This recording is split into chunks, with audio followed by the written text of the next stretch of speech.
In the heart of Rome lies a state that covers just 44 hectares, but holds secrets that could overturn our understanding of history.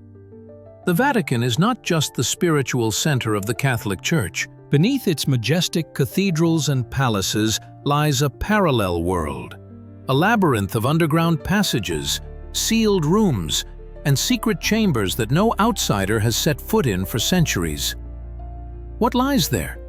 Ancient relics that the Church dares not reveal? Documents that could destroy the reputation of influential figures? Or knowledge so dangerous that it is better to keep it under lock and key forever? Recent leaks and insider testimony have lifted the veil on this mystery. It turns out that even most cardinals are unaware of the existence of some of these rooms, and the few who do have access remain silent for fear of serious consequences. Today, we will descend into the depths of the Vatican and try to understand what lies behind the forbidden doors of the most secretive state on the planet. If you are interested in the secrets of history and mysteries that are hidden from the public, subscribe to the channel and like the video. Now, here's a question for discussion. Do you think the Church has the right to hide historical documents and artifacts from scientists and the public in order to protect its reputation? Or should knowledge be available to everyone, no matter how inconvenient the facts may be? Write your opinion in the comments. The Vatican is not just the center of the Catholic Church. It is a state within a state, a city within a city, where every stone holds centuries-old secrets. But the most intriguing secrets are hidden not on the surface, but in the depths. In the labyrinths of underground passages, sealed rooms and corridors that even most church officials know nothing about. Behind the majestic facades of cathedrals and palaces lies a parallel world accessible only to the select few. What do these rooms hide? Why are they so carefully guarded? And what will happen if their secrets come out? The history of the Vatican is not only a history of faith, but also of power, knowledge, and control. And where there is power, there is always something to hide. The Vatican covers an area of only 44 hectares. But beneath this tiny territory lies a veritable underground city. According to archival documents and historians' accounts, there is an extensive network of tunnels, crypts, and rooms for various purposes beneath the main buildings of the Vatican. Some of them date back to the Roman Empire. Others were created in the Middle Ages, and still others appeared in the 20th century. Most of these spaces are not officially discussed. Tourists visiting the Vatican see only the front side. The majestic St. Peter's Basilica, the Sistine Chapel, and the museum halls. But this is only the tip of the iceberg. Beneath the marble floors and gilded ceilings lies a completely different world. A world of silence, coolness, and absolute secrecy. The first mentions of the Vatican's underground structures date back to early Christian times, when Nero's circus stood on the hill where the cathedral now stands. According to legend, it was here that the Apostle Peter was crucified. After his execution, Christians secretly buried his body near the place of his martyrdom, and the first basilica was later built over the tomb. But that was only the beginning. With each passing century, more and more new rooms appeared underground, for storing relics, conducting secret ceremonies, and providing shelter during sieges. The architecture of the Vatican was designed so that important people could move around unnoticed. Why would popes and cardinals need secret passages? The answer is simple: security and confidentiality. During the Middle Ages and the Renaissance, Rome was the scene of constant conflicts between influential families, foreign armies, and pretenders to power. The Vatican was repeatedly threatened with capture, and secret passages became the only means of escape for the pontiffs. But it was not only external enemies that were dangerous. Within the Church itself, there was a constant struggle for influence, intrigue, and murder. Secret rooms allowed for closed meetings, where the fates of states and peoples were decided. And these traditions, according to some researchers, are still alive today. The modern Vatican still keeps its secrets under lock and key, The existence of many underground rooms is known only from fragmentary evidence from former employees, accidental leaks of information, and rare archaeological discoveries. But one thing can be said with certainty. Hidden beneath the feet of visitors and pilgrims is a whole world that was never meant for prying eyes. What is in these halls? What artifacts and documents are kept behind sealed doors? And most importantly, why is access to them forbidden even to most members of the Church? Beneath St. Peter's Basilica lies one of the oldest and most mysterious parts of the Vatican, the catacombs associated with the burial of the Apostle Peter. These underground galleries hold not only the remains of saints and martyrs, but also many mysteries that the Church prefers not to reveal to the general public. The history of these catacombs begins in the 1st century AD, when Christianity was still a forbidden religion, and its followers were forced to hide from persecution. According to Church tradition, the Apostle Peter was crucified in Nero's circus around 64 AD. His body was taken by fellow believers and secretly buried on a nearby hill, which at that time was a pagan necropolis. Over the following centuries, this place became a center of worship, and Christians erected increasingly large structures over the Apostles' tomb. The first basilica was built by Emperor Constantine in the 4th century, and the modern St. Peter's Cathedral appeared in the 16th century under Pope Julius II. But the most interesting thing is not in the majestic halls of the cathedral, but deep beneath it. In the 1930s, during the pontificate of Pius XI, archaeological excavations began under the cathedral. Officially, their purpose was to confirm the authenticity of St. Peter's tomb. However, researchers discovered much more than they expected. An entire underground city was discovered beneath the floor of the basilica, an ancient Roman necropolis with mausoleums, sarcophagi, frescoes, and inscriptions. Some of the burials dated back to the 1st and 2nd centuries, meaning they were contemporaries of the apostle himself. The excavations continued for more than 10 years, and their results were kept in the strictest confidence. It was not until 1951 that Pope Pius XII announced that St. Peter's tomb had been found and identified. But many details of this discovery remain classified to this day. What exactly did the archaeologists find? Why were the results of the research not published in full? And what is in those parts of the necropolis that are closed even to scientists? Today, part of the catacombs is open for organized tours, but tourists are strictly guided along a specific route, showing only what the Church considers acceptable for viewing. The tour lasts about an hour. The groups are small, no more than 12 people, and photography is prohibited. Visitors descend to a depth of about 5 meters below the level of the modern floor of the cathedral, and find themselves among ancient tombstones decorated with pagan and early Christian symbols. The atmosphere here is special. Cool, damp, imbued with the spirit of antiquity. The walls are covered with mosaics and frescoes depicting scenes from mythology and Christian symbols. But this is only the part that is allowed to be seen. Behind locked grates and closed doors are other galleries, the existence of which is not officially reported. According to some researchers who had access to the closed areas, there are rooms there that are not related to funeral rites. These are rooms with altars that bear traces of ancient rituals, niches with mysterious artifacts, and passages leading even deeper underground. One such witness, an Italian archaeologist who worked on excavations in the 1940s, claimed that objects not consistent with Christian tradition were found in the far reaches of the necropolis. He described strange symbols on the walls, statues of unknown deities, and even texts in languages that could not be identified. His reports were removed from the archives, and the archaeologist never worked in the Vatican again. Another mystery of the catacombs is their connection to later underground structures. Some researchers claim that there are passages leading from the ancient necropolis to medieval tunnels and storerooms. This means that the Vatican's underground system is not a chaotic collection of separate rooms, but a well-thought-out network that has been created and expanded over almost 2,000 years.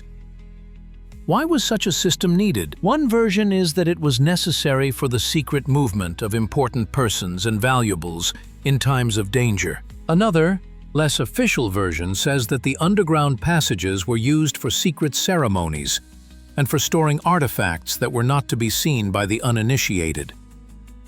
There is also a third version, which is the most controversial. According to it, in the depths beneath the Vatican, there are rooms associated with pre-Christian cults, which the Church did not destroy, but adapted and incorporated into its system.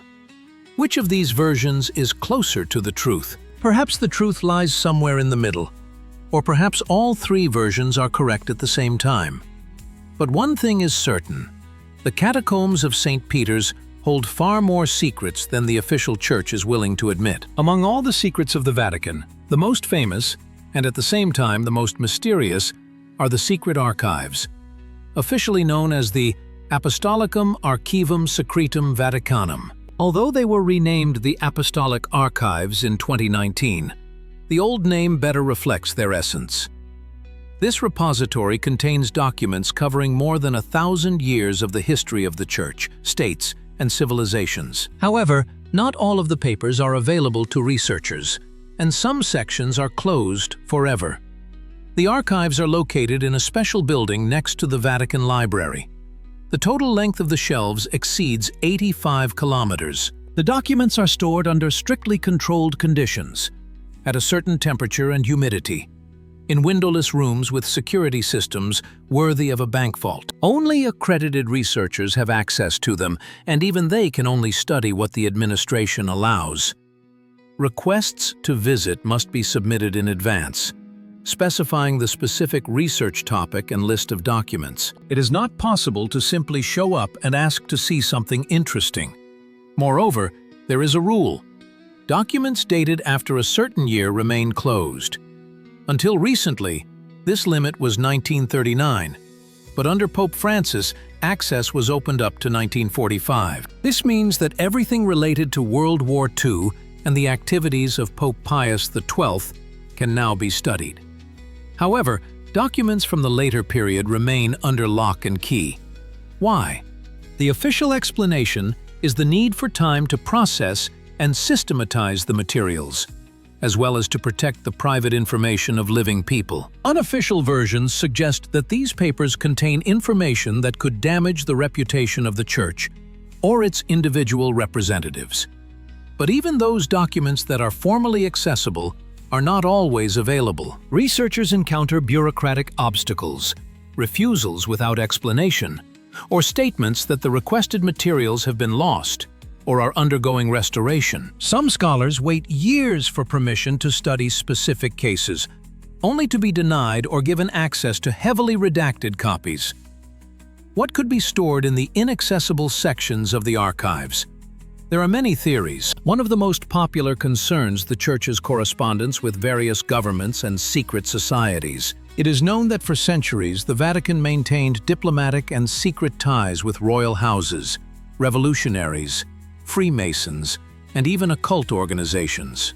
Documents confirming these ties could seriously change our understanding of European history and the role of the Church in it. Another theory concerns so-called heresies and alternative religious texts. It is known that the Church collected and destroyed books considered heretical: Gnostic Gospels, Apocrypha, works of alchemists and astrologers. But did it destroy them completely? Or did it keep copies for study? If so, the archives may contain texts that are officially considered lost forever. Among them are possibly authentic records of early Christian communities, documents related to the Templars, and Inquisition protocols with details of cases that the Church would prefer to forget. The third theory concerns the present day. It is claimed that the archives contain materials on the financial operations of the Vatican Bank, on the Church's ties to political regimes of the 20th century, including Fascist Italy and Nazi Germany, and on secret agreements from the Cold War era. There are also references to documents concerning scandals within the Church itself, abuse, corruption, internal conflicts, and conspiracies. In 2010, an Italian journalist who was granted temporary access to the archives to work on a book claimed that she saw catalog entries for documents that do not formally exist. According to her, these were cases dating from the 16th and 17th centuries, with notes that their contents were not to be disclosed even within the church. When she tried to request these materials, she was told that they had been destroyed in the 18th century. But if they were destroyed, why did the records of them remain in the catalog? Another curious fact is the existence of an underground level of archives, which is not officially reported. Some former employees have mentioned that there are additional rooms below the main storage area, to which even full-time archivists are not allowed. Rumor has it that the most secret documents are kept there, accessible only to selected cardinals and the Pope. It is impossible to verify this information. The plans of the archive building are not published, and outsiders are not allowed to move freely around the building. The Vatican's secret archives remain one of the greatest mysteries of the modern world. How many more secrets are hidden behind their doors? And will we ever learn the whole truth about what is stored there? One of the most famous secret structures in the Vatican is the Passetto di Borgo, a covered, above-ground corridor about 800 meters long that connects the Vatican to Castel Sant'Angelo. This passageway served as an escape route for popes in times of danger, allowing them to leave the palace unnoticed and take refuge in an impregnable fortress. The history of its creation and use is full of dramatic events, and some details remain unknown to this day. The Passetto was built in the 13th century under Pope Nicholas III, who ordered the construction of a covered gallery on top of the ancient walls surrounding Vatican Hill. Initially, the corridor was conceived as a defensive structure and a convenient way to move between the papal palace and the fortress. However, over time, its functions expanded, and the Passetto became a symbol of papal power and, at the same time, a tool for survival in dangerous times. The most famous use of the corridor occurred in 1527, during the sacking of Rome by the troops of Emperor Charles V. When the mercenary army broke into the city, Pope Clement VII and his entourage fled through the Passetto to Castel Sant'Angelo, where they endured a siege lasting several months. According to contemporary accounts, the fugitives heard the cries of the inhabitants and the roar of destruction, but reached the fortress unharmed. Without the Passetto, the Pope would most likely have been captured or killed. However, this corridor was not only used in critical moments. There is evidence that popes and cardinals used it for secret meetings, negotiations, and the transfer of valuables. The Passetto allowed them to leave the Vatican unnoticed by courtiers and ambassadors, which made it possible to conduct confidential operations. The corridor has narrow loopholes through which it was possible to observe and shoot. Inside, there are bare stone walls and a vaulted ceiling, covered in places with frescoes that have faded significantly over the centuries. Lighting was minimal, just a few torches or lanterns. Walking along the Passetto was not easy. The corridor is narrow, with an uneven floor, and in some places you had to climb or descend steps. But for those who knew its layout, it was a reliable route. Today, the Passetto is partially open to tourists, but only on certain days and with special permission. Tours are conducted in organized groups, and photography is not allowed everywhere. But even in the open section, it is clear that the corridor has retained the atmosphere of medieval mystery. The stone walls remember the footsteps of fugitives, the whispers of conspirators, and the clang of weapons. However, the open part of the Passetto is not all there is. According to some sources, side passages branch off from the main corridor, leading to other parts of the Vatican and nearby buildings. These branches are not shown to tourists, and almost nothing is known about their exact location. One theory claims that there is an underground continuation of the Passetto, running parallel to the above-ground corridor. This underground passage was allegedly used for top-secret movements and transportation of cargo that was not to be seen even by the guards. There is no direct evidence of this, but there is circumstantial evidence. In the 19th century, during renovation work in one of the buildings next to the Passetto, workers stumbled upon a walled-up entrance, behind which they discovered a narrow tunnel leading in the direction of Castel Sant'Angelo. The Vatican authorities immediately closed off access to the discovery, claiming that it was an old sewer with no historical value. However, the workers claimed that the tunnel was too neatly lined with stone and showed signs of regular use. Another interesting point concerns the use of the passetto in the 20th century. It is known that during World War II, the corridor was used to hide important people and valuables. But who exactly was hiding there? And what exactly was being transported remains a secret.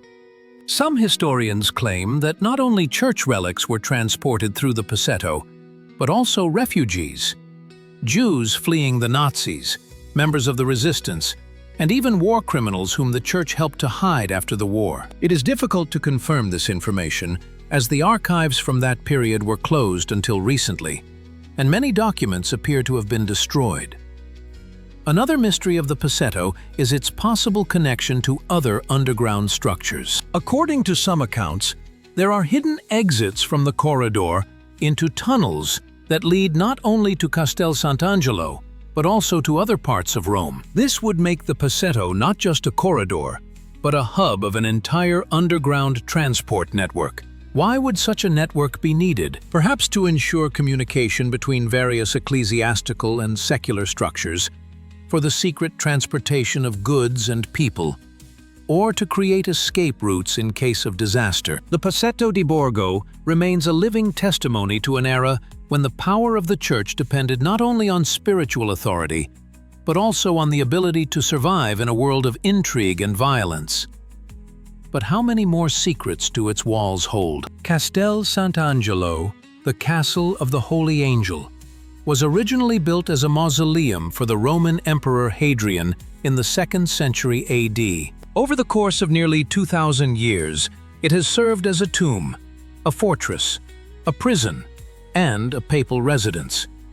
But its dungeons and secret connection to the Vatican are of greatest interest. It is believed that there is a network of tunnels under and around the castle, some of which lead directly to the Vatican, bypassing the famous Passetto di Borgo. These underground passages are shrouded in legend, but certain facts point to their actual existence.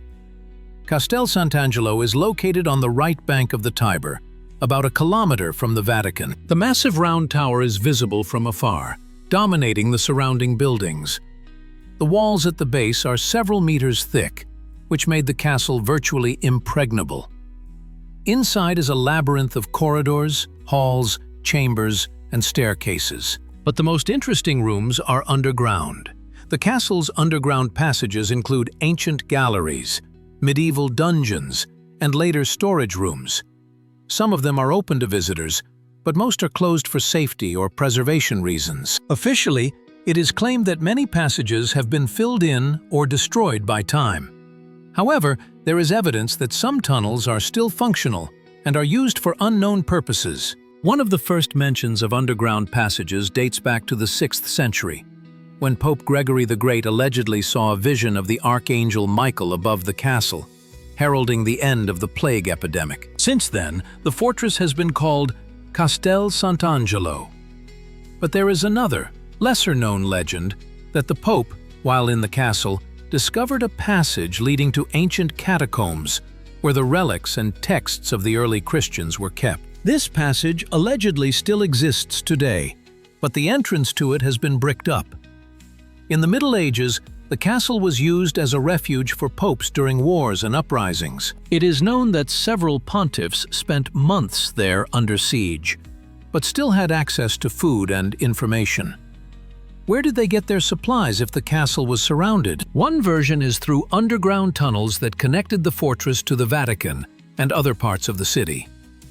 These tunnels allowed not only to supply the besieged, but also to transmit messages, evacuate important persons, and even conduct secret sorties. In the 15th and 16th centuries, Castel Sant'Angelo became known as one of the most terrifying prisons in Europe. Its dungeons held heretics, political opponents of the papacy, disgraced aristocrats, and even cardinals. The conditions there were terrible: damp, dark, rats, no ventilation. Some prisoners spent years in their cells, others died of disease or torture. But what is interesting is that there were escapes from this supposedly impregnable prison. How did the prisoners manage to escape from underground cells guarded by guards? There is a theory that some of them were helped to escape through secret passages, known only to a select few. One of the castle's most famous prisoners, the sculptor and jeweler Benvenuto Cellini, described in his memoirs an attempt to escape through an underground tunnel. According to him, he discovered a crack in the wall of his cell, behind which was a narrow passage leading downwards. Cellini tried to go through it, but was caught by the guards. However, he claimed that the passage led to a system of more ancient tunnels, possibly dating back to the Roman era. Modern researchers have tried to find these tunnels, but without success. In the 19th century, when the castle ceased to be a prison and became a museum, extensive restoration work was carried out. While clearing one of the basements, workers stumbled upon a walled-up arch. When they opened it, they found a corridor leading in an unknown direction. However, the authorities ordered the passage to be bricked up again, citing the danger of collapse. No official documents about what was in that corridor have survived. Another interesting case occurred in the mid-20th century. A group of speleologists exploring the underground passages of Rome claimed to have discovered the entrance to a tunnel leading from the Borgo district towards the castle of St. Angelo. They walked along it for several dozen meters, but then came across a locked grate with a warning sign. Behind the grate, the corridor continued, and there were signs of recent human presence. Fresh footprints on the dusty floor, remnants of modern lighting. The speleologists tried to obtain permission to continue their exploration, but were refused without explanation. There are also stories that the castle's underground passages were used during World War II. Allegedly, bunkers and storage facilities for valuables that might be needed in case of occupation were set up there. Some claim that not only church property was transported through the tunnels, but also people, members of the resistance, refugees, and even representatives of Allied intelligence services. It is difficult to verify this information, as the relevant archives are classified or have been lost. Castel Sant'Angelo and its underground passages remain one of the mysteries of the Eternal City. What lies beneath the ancient walls? Where do the walled-up passages lead? And are these tunnels still in use today? One of the darkest chapters in the history of the Vatican is the period of the Inquisition, which lasted several centuries. The Sacred Congregation of the Roman and Universal Inquisition was established in 1542 to combat heresy and defend the Catholic faith. Inquisition tribunals operated throughout Europe, but the center was in Rome, in a special building next to the Vatican. Interrogations, trials, and torture were carried out there. Many of the rooms where these events took place still exist today, but access to them is strictly limited. Officially, most of the Inquisition's halls were rebuilt or destroyed in the 19th century after the tribunal was abolished. However, there is evidence that some rooms have been preserved in their original form and are located underground. These underground rooms include prison cells, courtrooms, and interrogation rooms. According to the few visitors who have been there, the atmosphere is heavy and oppressive, as if the walls have absorbed the suffering of the thousands of people who passed through these halls. The Inquisition operated on the basis of strict procedures. The accused was arrested, often on the basis of a denunciation, and placed in a cell. An investigation followed, during which various methods of obtaining confessions were used, including psychological pressure and physical torture. If a person confessed to heresy and repented, they could be sentenced to penance, imprisonment, or confiscation of property. If they denied the charges or refused to repent, they would be burned at the stake. One of the underground rooms that has been mentioned in written records is the Inquisition courtroom. It was located in the basement of the Palace of the Holy Office, a building adjacent to the Vatican. The hall was ascetically decorated. Bare stone walls, a long table for the inquisitors, and a bench for the accused. Torches and candles provided lighting, creating an ominous atmosphere. Crucifixes and images of saints hung on the walls, a reminder that the court was acting in the name of God. In the 18th century, after several scandals related to the excessive cruelty of the Inquisition, Pope Clement XIV ordered reforms and a softening of methods. Some of the underground rooms were closed and sealed. However, they were not completely destroyed, perhaps because they were of historical value or because important documents were stored there. In the 19th century, when the Inquisition was officially abolished, the building came under the control of a new congregation dealing with matters of faith. The basements were declared unfit for use and closed, but rumors continued to circulate that the chambers and instruments of torture remained untouched there. In the mid-20th century, an Italian historian working in the Vatican archives accidentally stumbled upon a 17th century plan of the Inquisition building. The plan showed underground levels with many rooms, including cells, corridors, and even a chapel. The historian tried to gain access to these rooms, but was refused on the grounds that they were dangerous to visit due to the risk of collapse. However, he managed to talk to several employees who claimed to have gone down there as part of technical work. According to them, some of the rooms were indeed destroyed, but others were surprisingly well preserved. One of the workers described a chamber with iron rings in the walls, while another mentioned a room with a stone table and gutters for draining liquids, apparently a torture chamber. There is also a legend about a secret archive of the Inquisition, which is supposedly kept in one of the underground rooms. The tribunal's official documents are kept in the Vatican's general archives and are partially accessible to researchers. However, it is believed that the most compromising materials, case files involving influential figures, descriptions of forbidden rituals and practices, confessions obtained under torture, are kept separately and will never be published. Why does the Church need to keep these documents? Perhaps they are valuable as historical evidence or as a tool of control, proof of sins and crimes that can be used if necessary. Another theory suggests that among these papers, there are materials related not to heresy in the usual sense, but to occult practices. It is known that the Inquisition persecuted not only Protestants and free thinkers, but also alchemists, astrologers, magicians, and members of secret societies. Some of them possessed knowledge that the Church considered dangerous. Instead of destroying this knowledge, it could have been preserved for future study or use.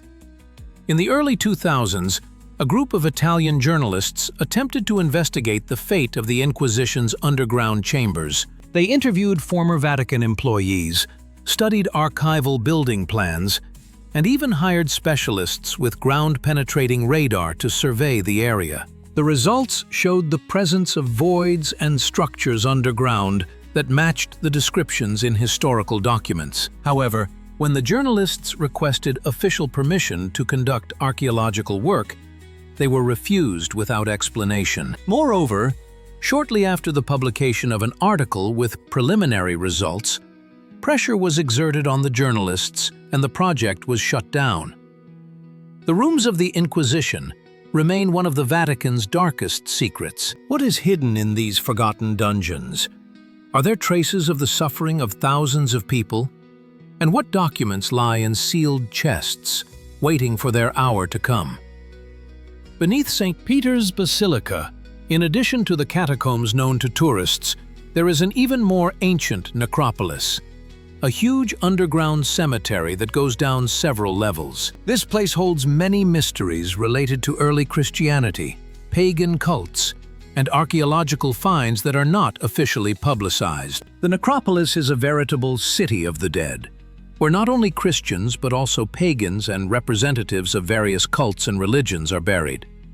Excavations in the necropolis began in the 1930s and continued for more than 10 years. Archaeologists discovered many mausoleums, sarcophagi, and burial chambers dating back to the 1st and 2nd centuries AD. The finds were unexpectedly rich: frescoes, mosaics, statues, inscriptions in Latin and Greek. But the most interesting thing is the mixture of religious symbols. Some walls depict Christian symbols: fish, anchors, the Good Shepherd.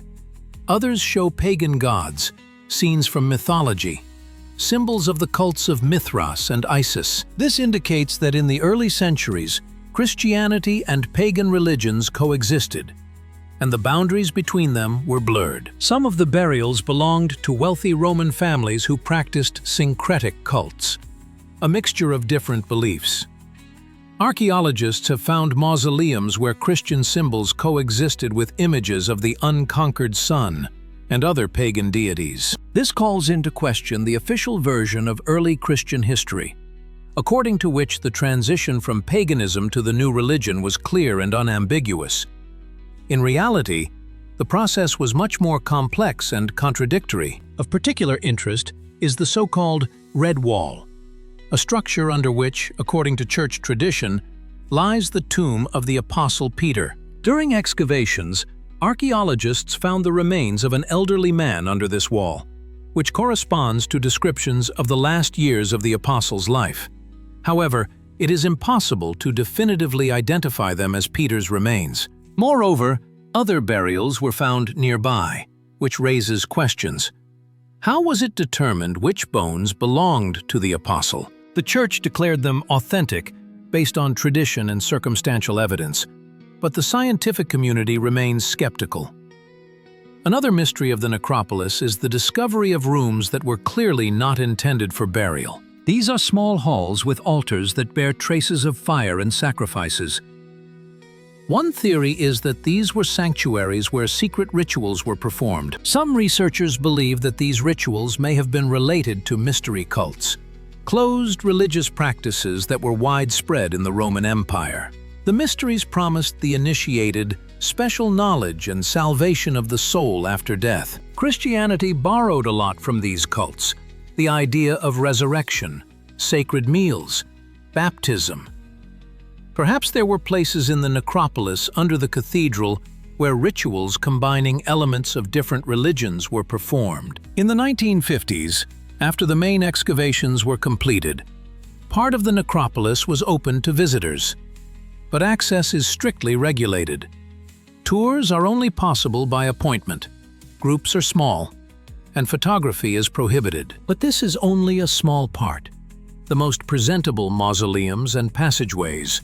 The rest remains closed. According to some archaeologists who participated in the excavations, there are entire sections of the necropolis that have not even been shown to the scientific community. One of these archaeologists, who wished to remain anonymous, claimed that rooms with symbols that do not correspond to either Christian or known pagan traditions were discovered in the distant galleries. He described strange geometric signs, images resembling star charts, and texts in an unknown language.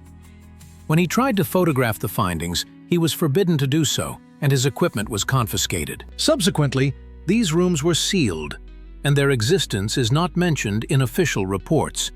Another interesting find was an underground chapel discovered in one of the deepest levels of the necropolis. Unlike ordinary burial chambers, it was carefully decorated.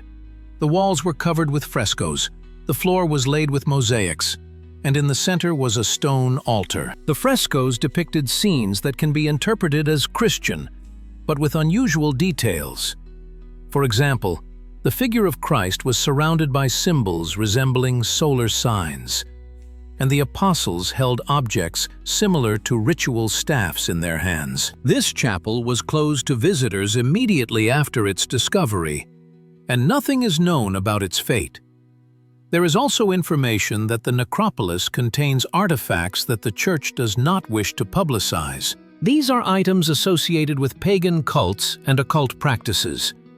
Ritual bowls, statues of deities, and amulets. Officially, such finds should be transferred to museums or scientific institutions.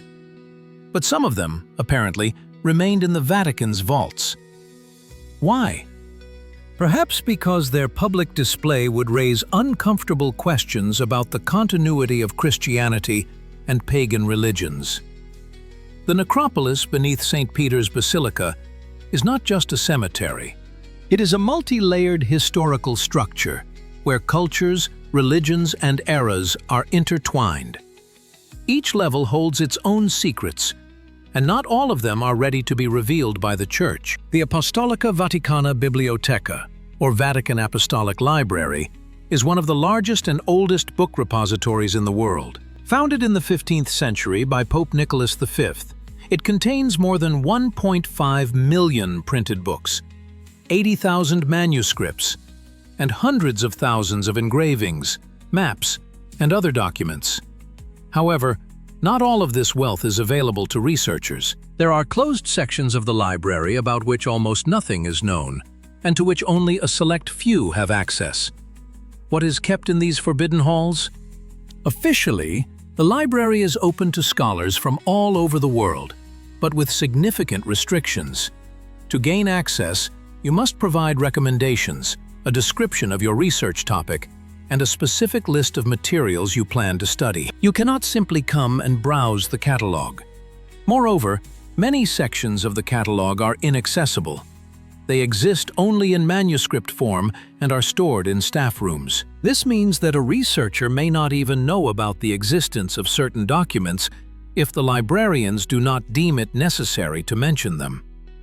One of the most mysterious sections of the library is the so-called Enfer, which translates as hell. This is a collection of books that the Church considers dangerous, heretical, or indecent.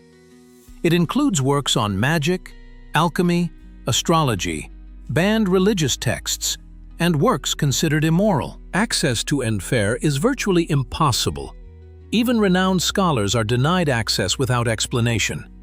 It is believed that this section contains books that the Church has confiscated from heretics, magicians, and secret societies over the centuries. Among them are grimoires containing descriptions of rituals for summoning spirits, manuscripts on black magic, banned apocryphal texts, and even scientific works that were once considered heretical. For example, it is known that the library holds the original manuscripts of Giordano Bruno, a philosopher and scientist burned by the Inquisition in 1600. His works are officially banned, and although some of them were subsequently published, no public library has a complete collection of his works. It is believed that the complete versions are kept in the Vatican. Another interesting aspect is the collection of books related to secret societies. It is known that the Church actively fought against Freemasons, Rosicrucians, and other organizations, but at the same time collected information about them. The library may hold the statutes, ritual texts, and correspondence of these societies, confiscated during the persecutions.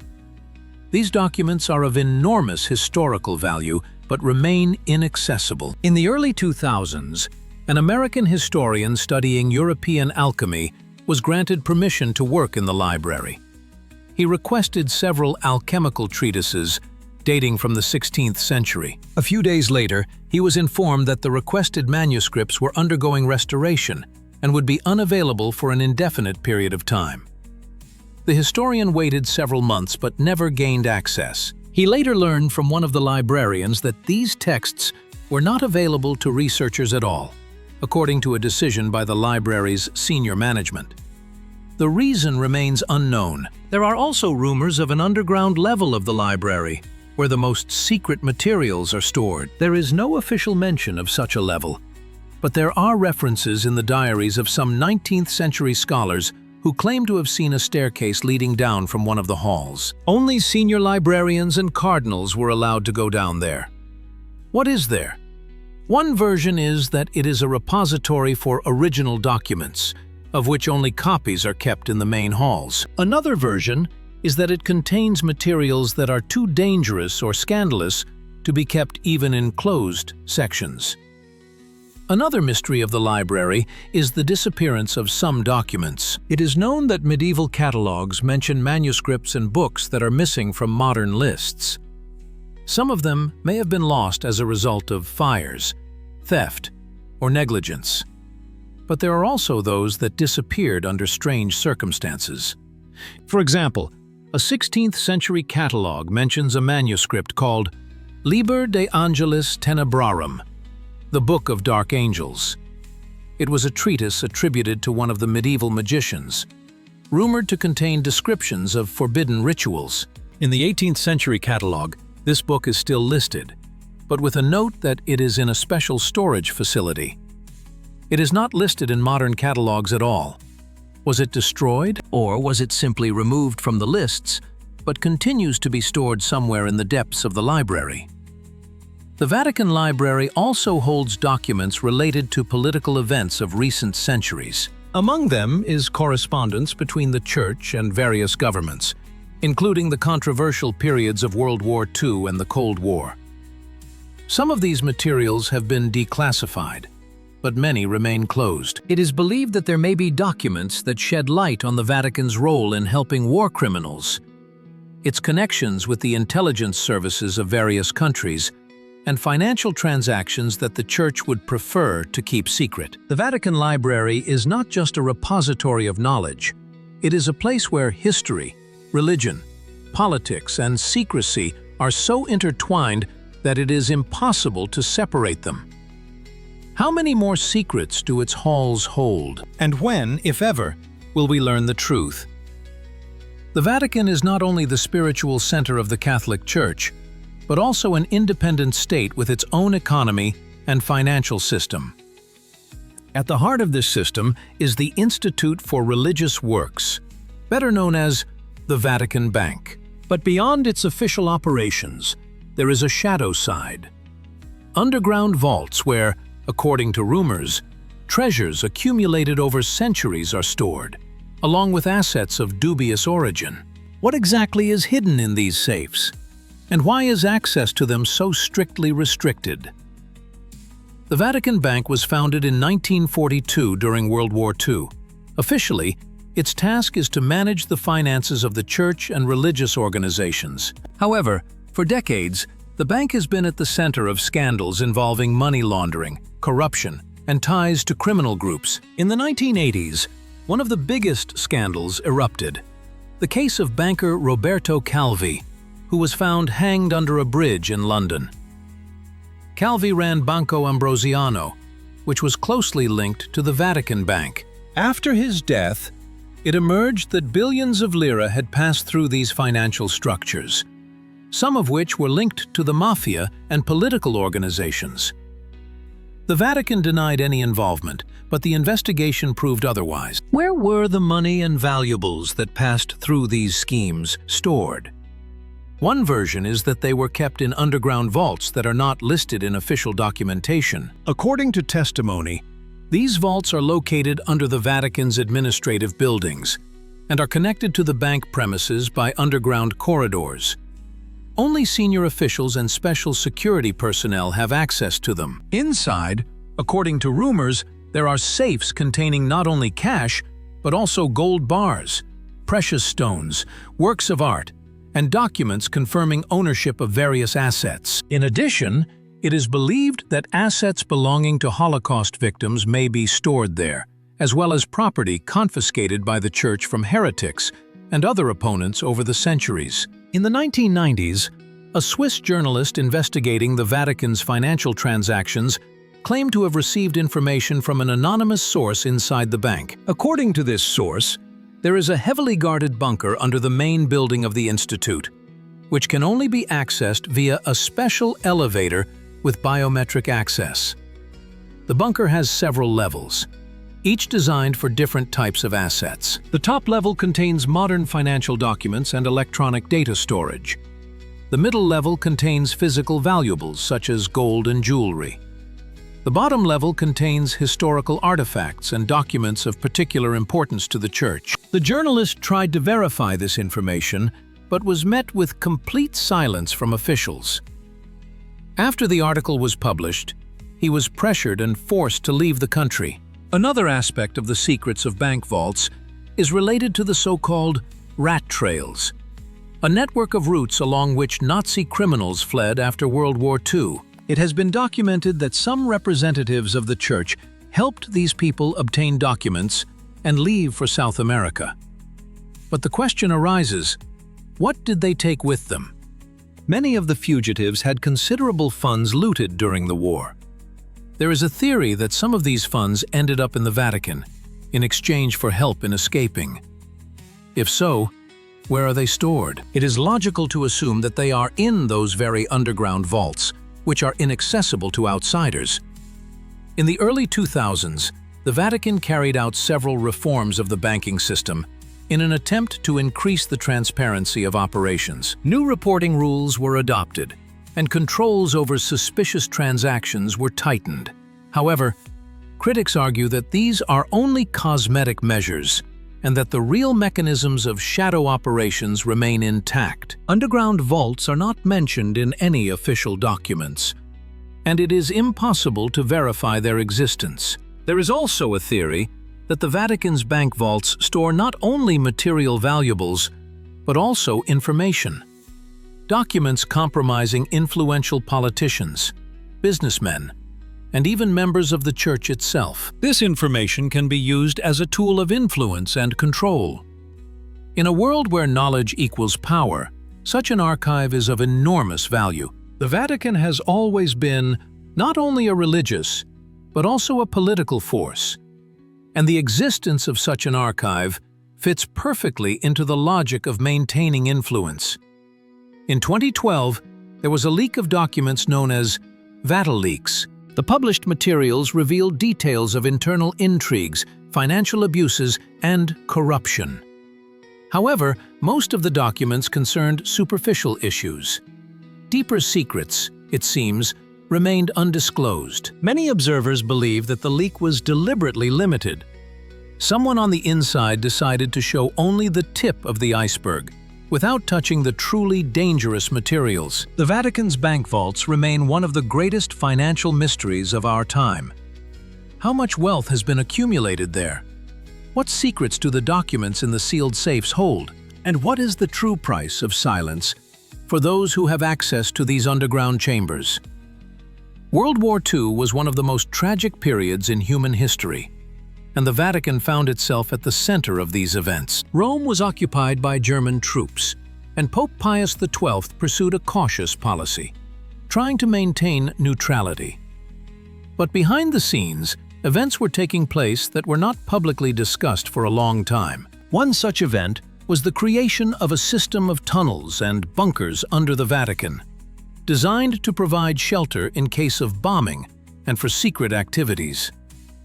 These underground structures still exist today, and their full purpose remains a mystery. When the Allies began bombing Rome in 1943, the Vatican officially declared its neutrality and demanded that its territorial sovereignty be respected. However, the threat was real. German troops were in the city, and at any moment they could violate the Vatican's borders. It was during this period, according to some sources, that the construction of fortified underground facilities began. The work was carried out in strict secrecy, involving only trusted workers, many of whom took a vow of silence.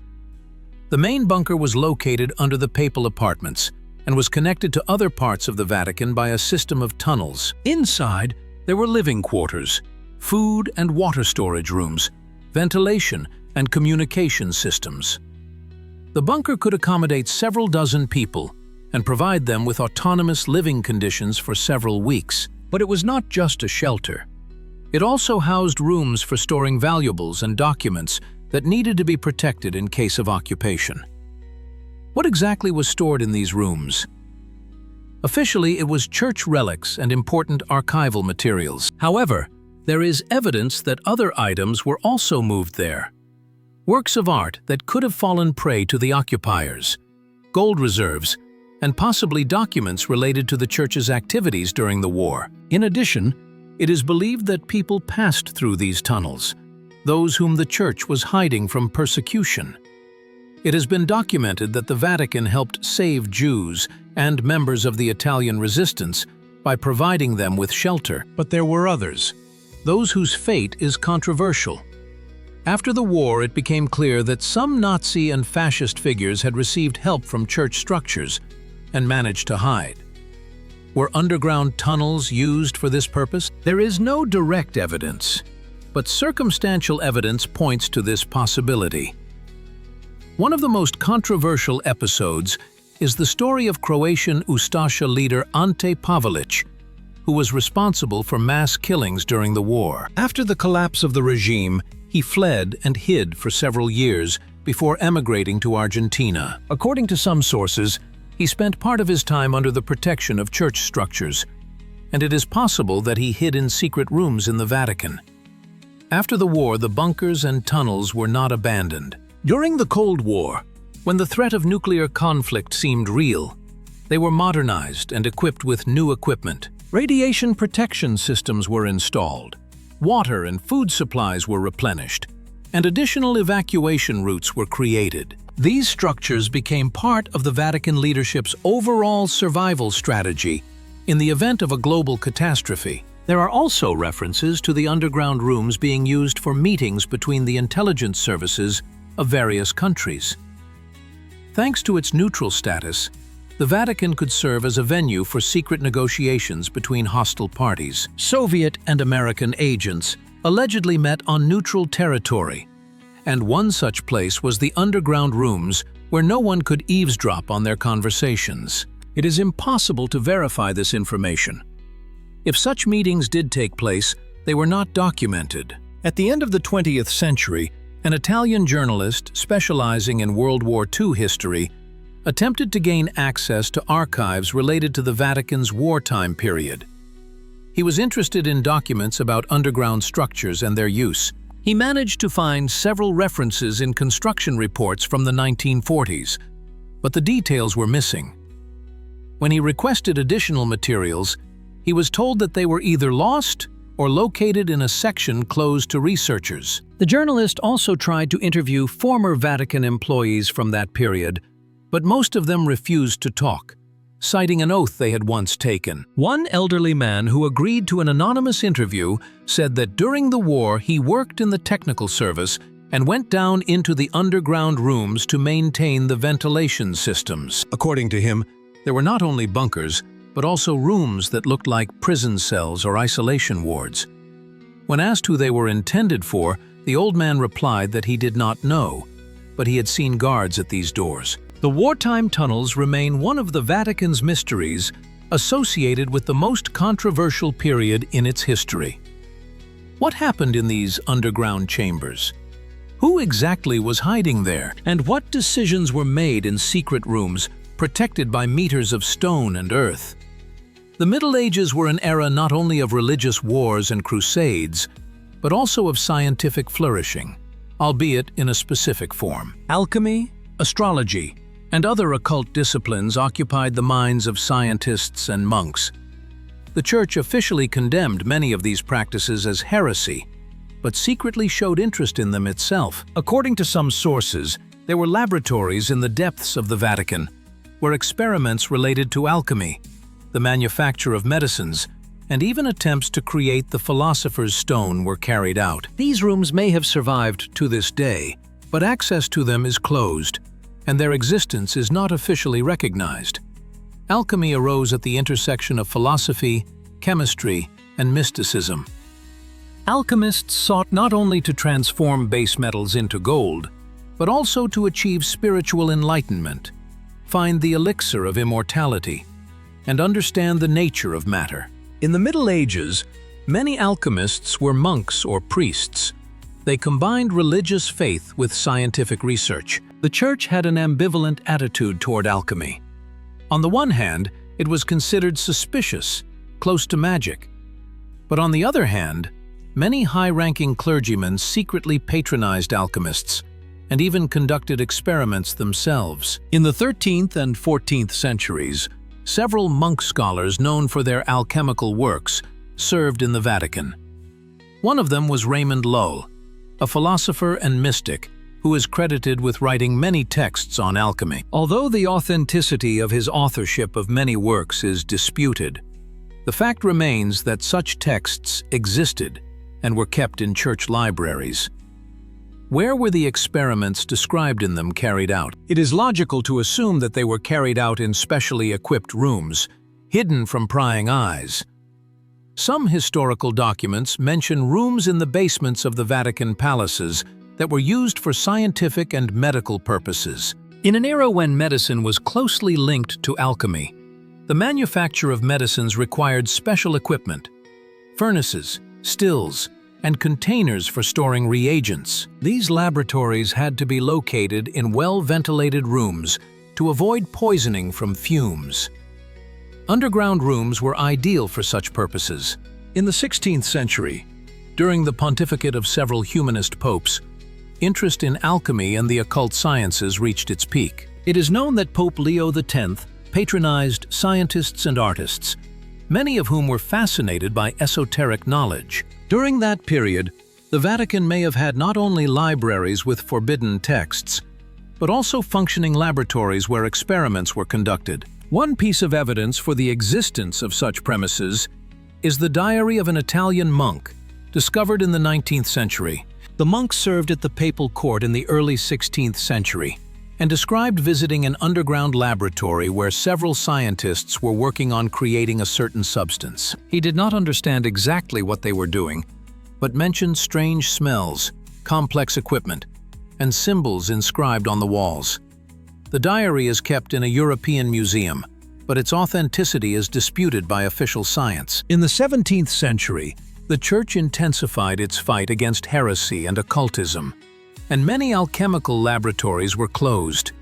The equipment was confiscated, the texts were seized, and the premises were sealed. However, they were not completely destroyed.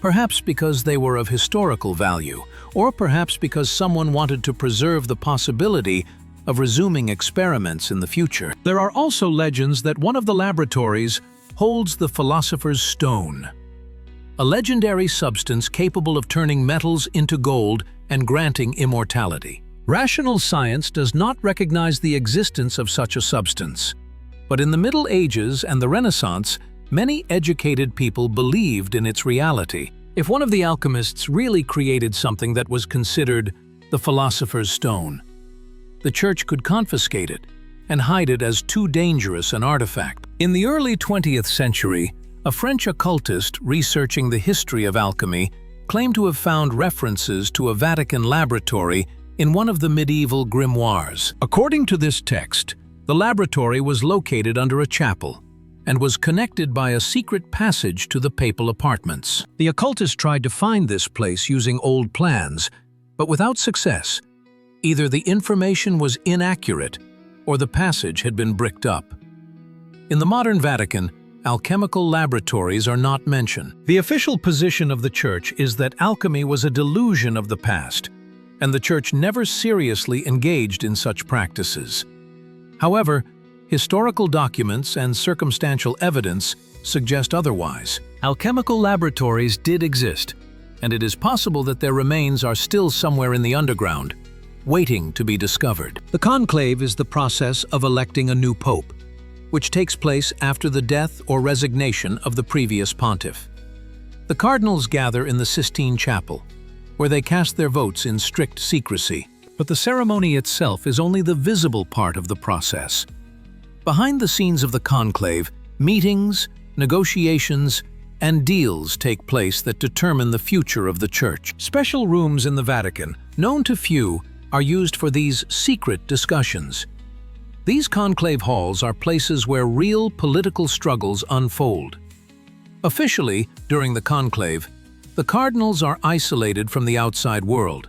They live in specially equipped rooms in the Apostolic Palace, communicate only with each other, and have no access to telephones, the internet, or the press. Voting takes place several times a day until one of the candidates obtains the necessary majority. 2/3 plus one vote. The results of each vote are burned in a special furnace, and the smoke, black if unsuccessful, white if successful, signals to the world the progress of the process. However, between official voting sessions, the cardinals gather in small groups to discuss the candidates. These meetings take place in various rooms of the palace, including closed rooms, specially designed for confidential negotiations. Some of these rooms are located in inaccessible parts of the building, where even employees are not allowed. There are no recording devices, the windows are curtained, and the doors are guarded. What is discussed at these meetings? Formally, only matters of faith and the future of the Church. Informally, they discuss the distribution of power, promises of positions, and deals between different factions within the College of Cardinals. Despite its spiritual status, the Church remains a human organization where there are ambitions, interests, and conflicts. History knows many examples when conclaves dragged on for weeks or even months because the cardinals were unable to agree. In the past, when the procedure was less regulated, it happened that the election was the result of behind-the-scenes intrigues, pressure, and even threats. One of the most famous cases is the conclave of 1271, which lasted almost 3 years. The cardinals could not reach an agreement, and in the end, the secular authorities locked them in the building and restricted their food to speed up the decision. Since then, the rules have become stricter, but the essence of the process has remained the same. A real political struggle unfolds behind closed doors. There is evidence that during some conclaves of the 20th century, not only the meeting rooms in the Apostolic Palace were used, but also other rooms, including underground ones. Why? Perhaps for meetings that had to remain absolutely secret, even from other cardinals. There are always factions in the college, conservatives and liberals, supporters of different regions and movements. The leaders of these factions could meet separately to develop strategies or form alliances. One former cardinal, who later retired from active service, hinted at the existence of such secret meetings in his memoirs. He described how, during the conclave, he was invited to a conversation in a small room located in a part of the palace where he had never been before. Several influential cardinals were waiting for him there, offering to support a certain candidate in exchange for promises of appointments and reforms. The cardinal did not name names or indicate the exact location of the room, but his account gives an idea of the behind-the-scenes side of the process. Another aspect of the secret rooms of conclaves is related to the storage of information. It is known that during the conclave, records are kept. Not official minutes, but personal notes by cardinals, records of negotiations and agreements. These documents are not intended for publication and are kept in special archives. Only a select few have access to them, and it is believed that they may be used in the future as evidence of agreements or as compromising material.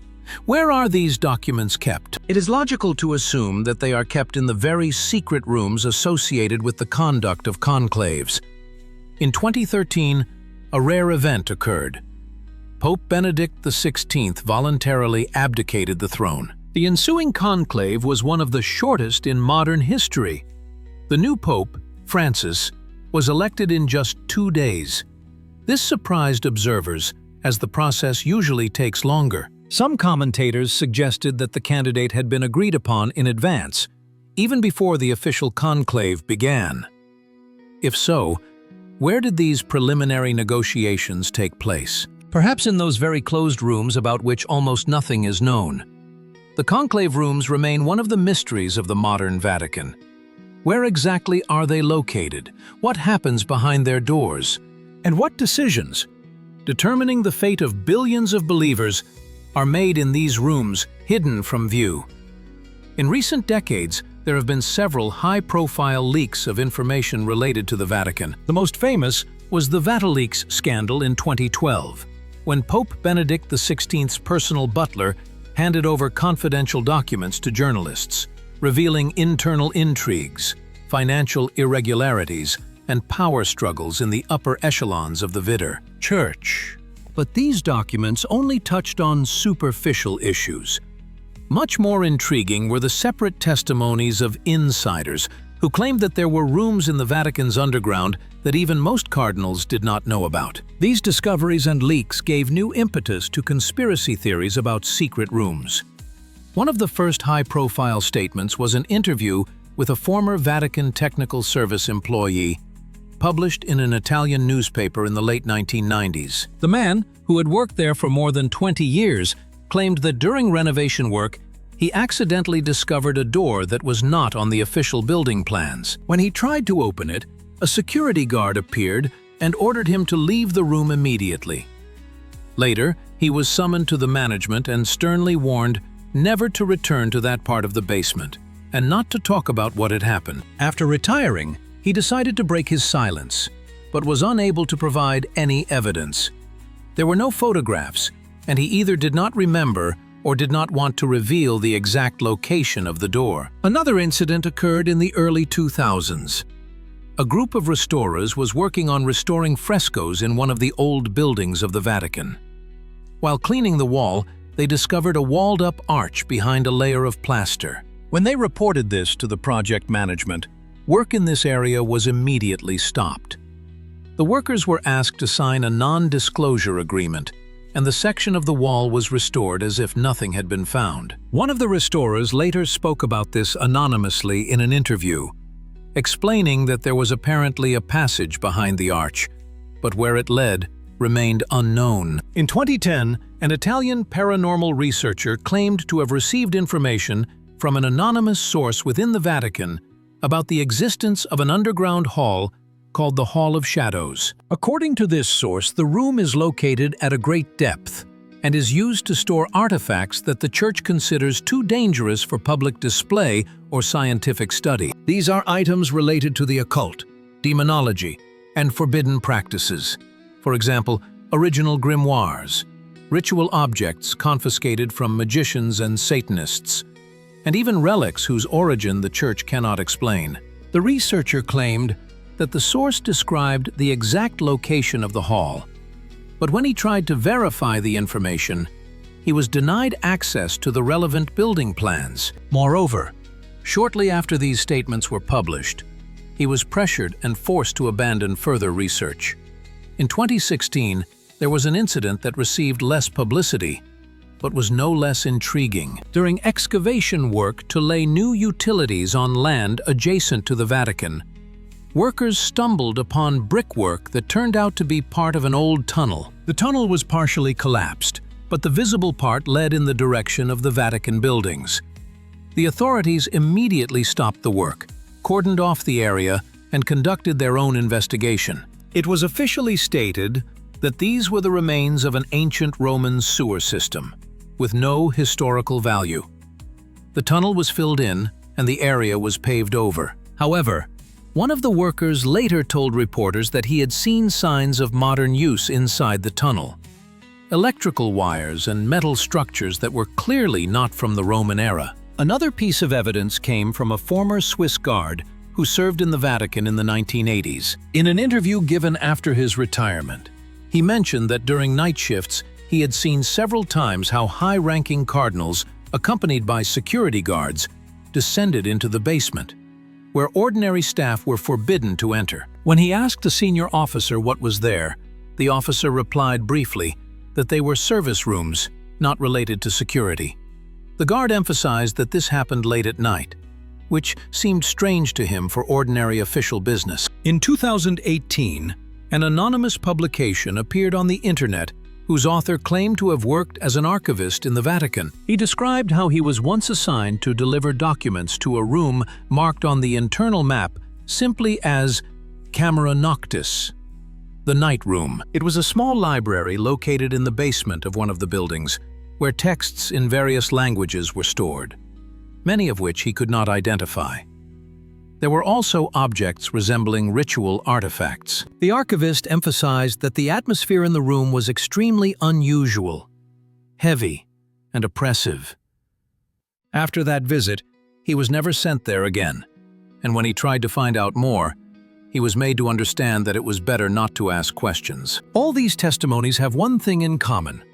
They come from people who, in one way or another, had access to the closed parts of the Vatican and saw something that did not correspond to the official picture. Of course, it is impossible to verify the accuracy of these stories, and skeptics rightly point to the lack of material evidence.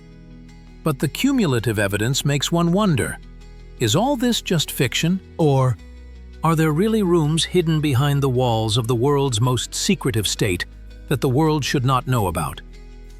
What could be stored in the secret underground chambers of the Vatican? This question has intrigued researchers, journalists, and mystery lovers for decades.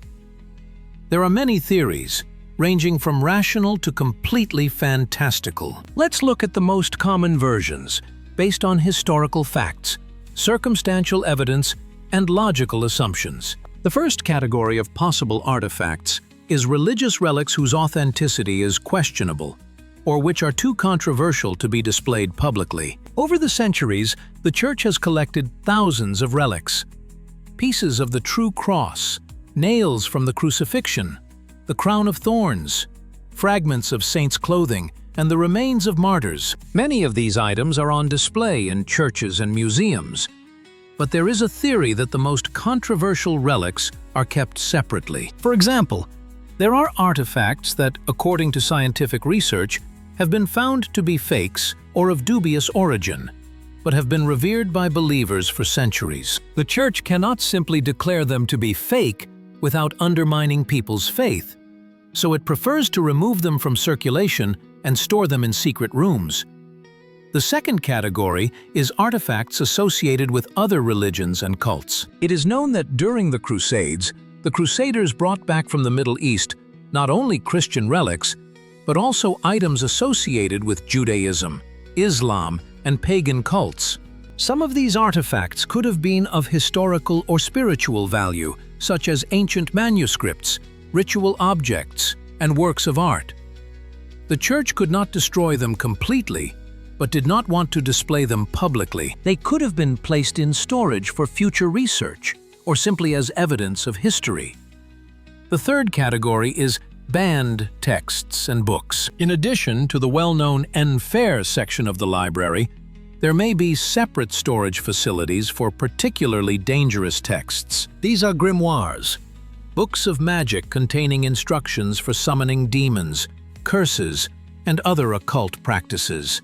The Church has confiscated such books from magicians, witches, and heretics for centuries. Instead of destroying them, they could be preserved as evidence of the existence of evil, as a tool for studying the enemy, or simply because the destruction of knowledge has always seemed wasteful to some. There is a legend that the Vatican keeps a copy of the Necronomicon, a mythical book described by writer Howard Lovecraft in his works.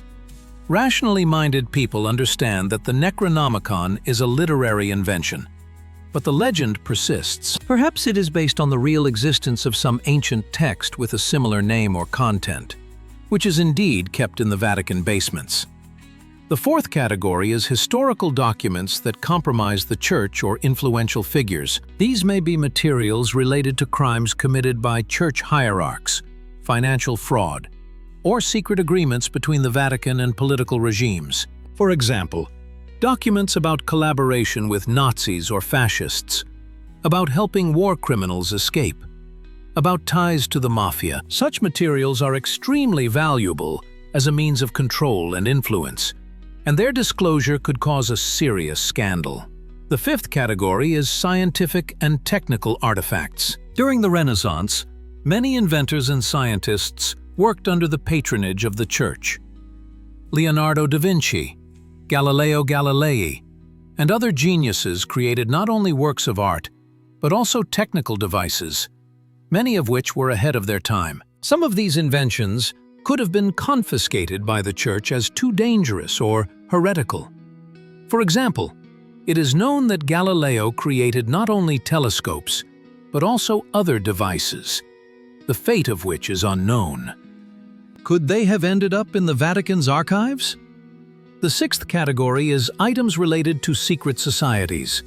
The Church actively fought against Freemasons, Templars, Rosicrucians, and other organizations. During the persecutions, their archives, ritual objects, and symbols were confiscated. These materials could provide the Church with information about the structure and plans of secret societies, as well as being of historical value. Of particular interest are artifacts from the Knights Templar, a legendary order that was destroyed in the early 14th century. There are theories that the Knights Templar possessed some special knowledge or relics that the Church confiscated after the order was destroyed. The seventh category consists of archaeological finds that contradict official history or religious dogma. For example, artifacts indicating the existence of advanced civilizations before the biblical flood, or objects that cast doubt on the chronology of events in the Holy Scriptures. The Church, as the guardian of the traditional worldview, may not have wanted to publicize such finds. Finally, there are completely fantastical theories about the Vatican storing alien artifacts, the remains of mythical creatures, or even gateways to other dimensions. Rational science does not take these versions seriously, but they continue to exist in popular culture and conspiracy circles. Which of the above could really be found in the secret rooms of the Vatican? Most likely, the truth lies somewhere between the rational and the mystical. But will we ever know the truth? Why does the Vatican guard its underground passages and secret rooms so carefully? There are several levels of answers to this question, ranging from official explanations to conspiracy theories. Understanding the security system and the reasons for secrecy helps to realize how seriously the Church takes the protection of what is hidden from prying eyes. The official explanation is simple: the safety of artifacts and documents. The Vatican stores priceless historical and religious objects, many of which cannot be replaced if stolen or damaged.